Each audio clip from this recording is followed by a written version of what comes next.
प्रिय प्रशिक्षु साथियों, आज हम परियोजना शिक्षण विधि के बारे में पढ़ेंगे, जिसको हम इंग्लिश में प्रोजेक्ट मेथड ऑफ टीचिंग भी बोलते हैं। तो सबसे पहले हम इसके मूलभूत सिद्धांत पे आएंगे। परियोजना विधि का मूलाधार जॉन डेव्यू की विचारधारा है। डेव्यू के शिष्य किलपैट्रिक ने डेव्यू की विचारधारा पर परियोजना विधि प्रोजेक्ट मेथड ऑफ टीचिंग का प्रतिपादन किया। कुछ परिभाषाओं के बारे में जानते हैं। जैसा कि किलपैट्रिक के अनुसार हम चाहते हैं कि शिक्षा वास्तविक जीवन की गहराई में प्रवेश करे, केवल सामाजिक जीवन में ही नहीं बल्कि उस उत्तम जीवन में जिसकी हम आशा करते हैं। A project is a whole-hearted, purposeful activity proceeding in a social environment. W.H. Kilpatrick के अनुसार, अगर हम पार्कर के अनुसार की बात करते हैं तो पार्कर के अनुसार प्रोजेक्ट कार्य की एक इकाई है जिसमें छात्रों को कार्य की योजना और संपन्नता के लिए उत्तरदायी बनाया जाता है। बेलार्ड के अनुसार प्रोजेक्ट यथार्थ जीवन का एक ही भाग है जो विद्यालय में प्रयोग किया जाता है। और स्टीवेंसन के अनुसार प्रोजेक्ट एक समस्या मूलक कार्य है जो स्वाभाविक स्थिति में पूरा किया जाता है। अगर बच्चों बात करें इस पूरे सिद्धांत की, तो ये लर्निंग बाय डूइंग करके सीखना के सिद्धांत पे पूरी तरह से आधारित है।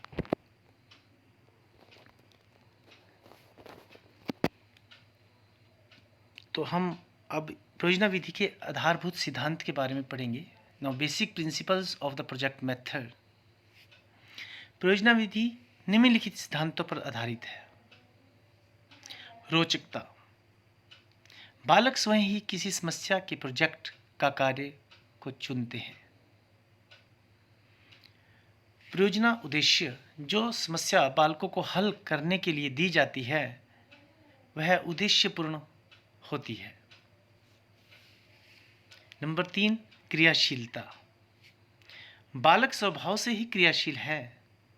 उनके अंदर जिज्ञासा, चिंतन, तर्क शक्ति तथा संग्रह आदि की भी जो प्रवृत्तियां हैं वे उन्हें किसी क्रिया के लिए प्रेरित करती हैं। प्रेमचंद संपूर्ण कहानियां भी इसका एक उदाहरण है। प्रोजेक्ट विधि में बालक एक शिक्षक क्रियाशील रहते, इसमें प्रोजेक्ट विधि में बालक एवं शिक्षक दोनों ही क्रियाशील रहते हैं। इससे स्थायी एवं उपयोगी शिक्षा प्राप्त होती है। नंबर 4, वास्तविकता या यथार्थता, प्रोजेक्ट के द्वारा जो भी कार्य कराया जाता है वह वास्तविक परिस्थितियों के अनुकूल होता है, जिसके फलस्वरूप बालकों को प्रेरणा मिलती है। अतः शिक्षा को बालकों के जीवन से संजोया जाता है। नंबर 5, सामाजिकता, बालक समाज का एक अंग है। प्रोजेक्ट विधि द्वारा बालकों को अनेक ऐसे अवसर प्रदान किए जाते हैं जिनके द्वारा उनको सामाजिक जीवन का अनुभव हो सके तथा उनके अंदर सहयोग, सद्भावना, प्रेम और सहकारिता जैसे सामाजिक गुणों का विकास हो। नंबर 6, उपयोगिता, उपयोगिता वाले कार्यों में ही बालक की रुचि उत्पन्न होती है। रुचि ही किसी परियोजना का मनोवैज्ञानिक तत्व है। अतः प्रोजेक्ट से बालक जो कुछ भी सीखता है करके सीखता है। वही बात आ गई बच्चों कि लर्निंग बाय डूइंग, करके सीखना। यह व्यवहारिता ही सामाजिक उपयोगिता का सबसे बड़ा आधार है। तत्कालीन आवश्यकताओं की पूर्ति करने वाले प्रोजेक्ट छात्रों के लिए विशेष रुचिकर होते हैं। डेव्यू ने सामाजिक उपयोगिता को ही शिक्षा का लक्ष्य माना है। स्वतंत्रता। शिक्षक का यह दायित्व है कि बालकों को कोई कार्य अपनी ओर से करने के लिए बाध्य न करें। प्रोजेक्ट विधि में बालक आरंभ से अंत तक कार्य करने को स्वतंत्र रहता है। छात्र स्वयं योजनाओं का चुनाव एवं उनकी कार्यान्वयन विधियों का निर्धारण करते हैं। व्यक्तिगत भिन्नता। बालकों में योग्यता, क्षमता और अन्य गुणों के अनुसार व्यक्तिगत भिन्नता पाई जाती है। प्रोजेक्ट विधि में ऐसी ही व्यवस्था है कि बालक अपनी रुचियों और योग्यता के आधार पर काम करते हैं। अगर हम स्टेप्स की बात करें, प्रोजेक्ट मेथड के परियोजना विधि के सोपान या चरण की बात करें तो नंबर 1, सफलतापूर्वक परियोजना चलाने के लिए प्रोजेक्ट में निम्न चरण पद होने चाहिए। नंबर 1, परिस्थिति उत्पन्न करना। शिक्षक बालकों की योग्यताओं तथा क्षमताओं के आधार पर ऐसी परिस्थितियों का निर्माण करें जिनके द्वारा किसी न किसी समस्या या प्रोजेक्ट को चुन सकें। इस प्रकार बालक स्वयं कुछ परियोजनाएं प्रस्तुत करेंगे। प्रोजेक्ट में छात्रों की रुचि और आकर्षण के कारण वे उस संबंध में शिक्षक के से विचार विमर्श करेंगे। अध्यापक बालकों को भिन्न भिन्न मेलों, प्रदर्शनियों, दर्शनीय स्थलों इत्यादि पर ले जाएगा और त्योहारों और अन्य सामाजिक गतिविधियों का परिचय कराएगा। परियोजना नंबर 2, परियोजना कार्य का चुनाव। बालक प्रोजेक्ट के रूप में किसी ऐसी समस्या को चुनेंगे जिसमें अधिकांश बालकों की रुचि हो। विचार विमर्श के द्वारा शिक्षक को परियोजना के गुण और दोषों से बालकों को परिचित करा देना चाहिए। शिक्षक बालकों को प्रोजेक्ट में मार्गदर्शन करेगा।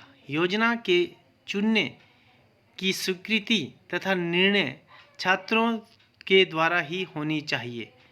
Means teacher act as a guide. 9, कार्यक्रम बनाना। योजना निश्चित हो जाने के पश्चात उसको पूरा करने के लिए कार्यक्रम तैयार किया जाना चाहिए।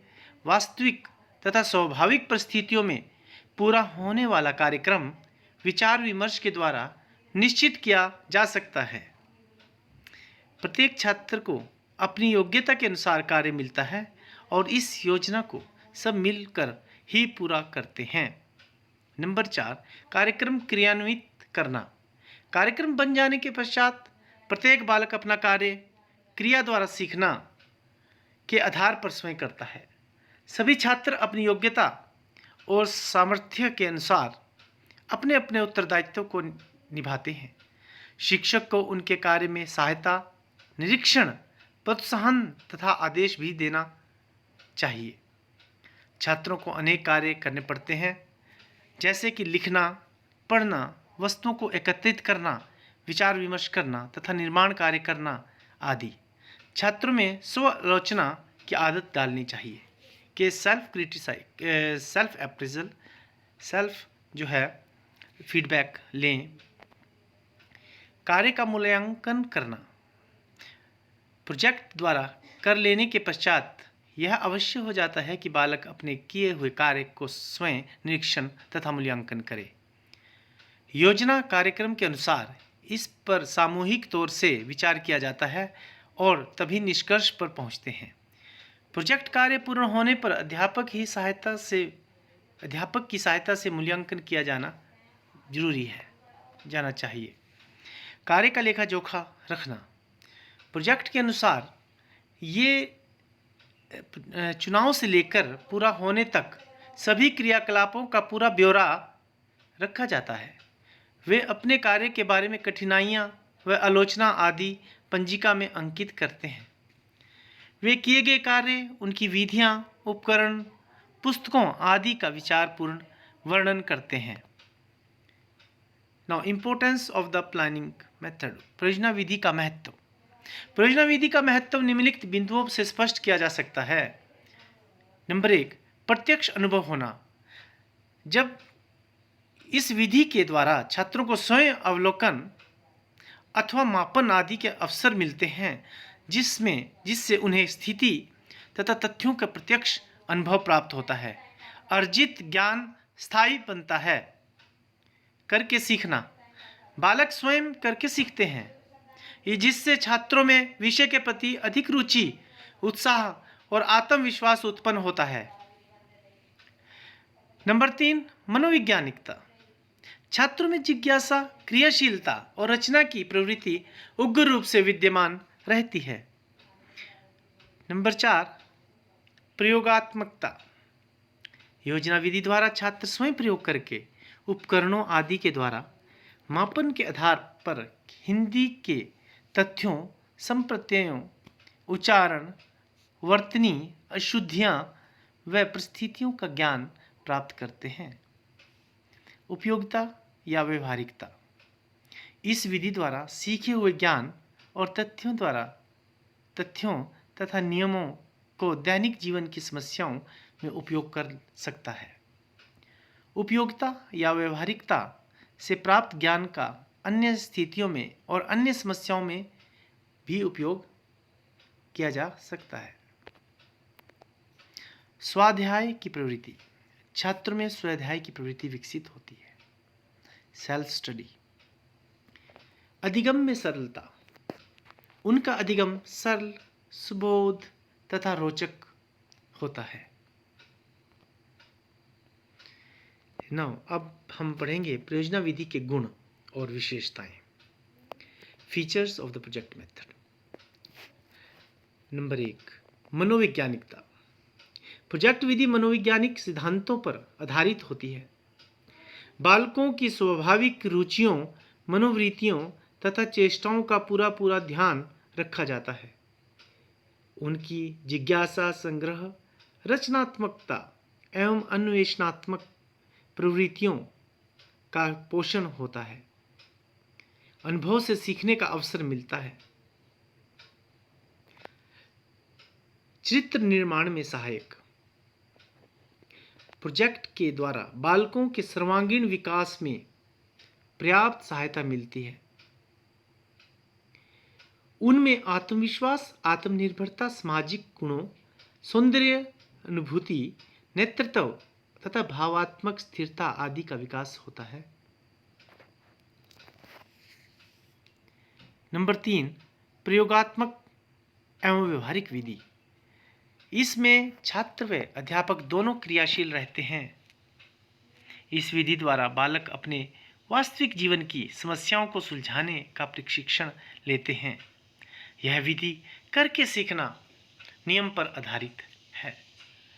इससे बालक की सृजनात्मक तथा क्रियात्मक प्रवृत्तियों का विकास होता है। पिछड़े बालकों की समस्या। जो बच्चे पिछड़े हुए होते हैं, उनकी समस्या प्रोजेक्ट विधि में पिछड़े बालकों की भी अभिव्यक्ति के अनेक अवसर प्रदान किए जाते हैं। स्वावलंबन की भावना सुदृढ़ होती है। नेक्स्ट, तर्क, निर्णय, चिंतन, अन्वेषण शक्ति का विकास। इस विधि द्वारा बालकों में निरीक्षण करने का, तर्क, चिंतन करने का, अन्वेषण तथा निर्णय लेने की शक्ति का विकास होता है।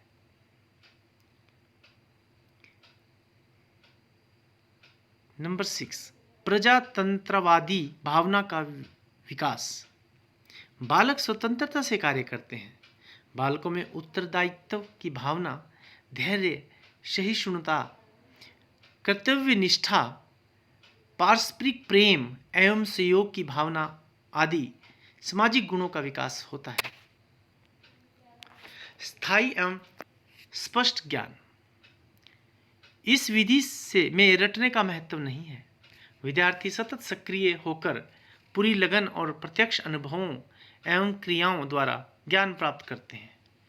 इससे अर्जित ज्ञान व्यवहार या कौशलों से अधिक स्थायी होते हैं।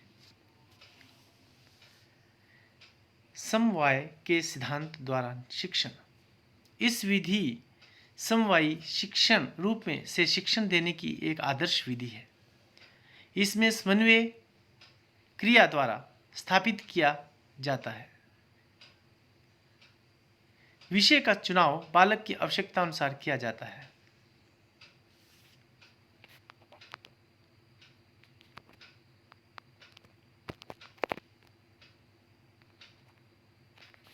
अनुशासन, गृह कार्य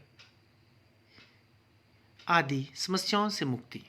विद्यार्थी पूर्ण रुचि और उत्साह के साथ अपने अपने उत्तरदायित्व को निभाते हैं, अतः सदैव रचनात्मक अनुशासन बना रहता है। इसमें गृह कार्य देने की कोई आवश्यकता नहीं होती है। 10. हस्त कार्य के प्रति अनुराग। इस विधि में बालक मानसिक व शारीरिक परिश्रम करते हैं। वे स्वयं हाथ से काम करते हैं और श्रम के महत्व को समझते हैं।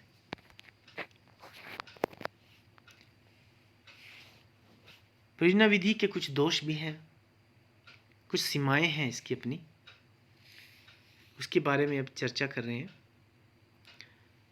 इस विधि में के प्रयोग में अधिक व्यय करना पड़ता है। It's a very expensive method, क्योंकि विभिन्न प्रकार की सामग्री तथा यंत्रों की आवश्यकता पड़ती है। इस विधि से यदि शिक्षा दी जाए तो पूरा पाठ्यक्रम 1 वर्ष की अवधि में पूरा नहीं किया जा सकता। इसका प्रयोग कुछ प्रकरण में ही संभव हो जा पाता है। प्रोजेक्ट विधि के अनुसार के आधार पर उचित पाठ्यपुस्तकें नहीं मिलती। विद्यार्थियों की संख्या अधिक होने पर उसके अनुपात में योग्य प्रशिक्षित एवं अनुभवी अध्यापक नहीं मिलते हैं। शिक्षण में छात्रों पर अधिक भार पड़ जाता है। अध्यापक को मनोवैज्ञानिक रूप से उनकी योग्यताओं, आवश्यकताओं, क्षमताओं एवं रुचियों इत्यादि से परिचित होना पड़ता है तथा समय समय पर मार्ग निर्देशन एवं निरीक्षण भी करना पड़ता है। इतना कार्य एक अध्यापक द्वारा संभव नहीं होता है। इसमें क्रमबद्धता अध्ययन नहीं रह पाता है। इसमें क्रमबद्धता, कंटिन्यूटी जो है ब्रेक हो जाती है।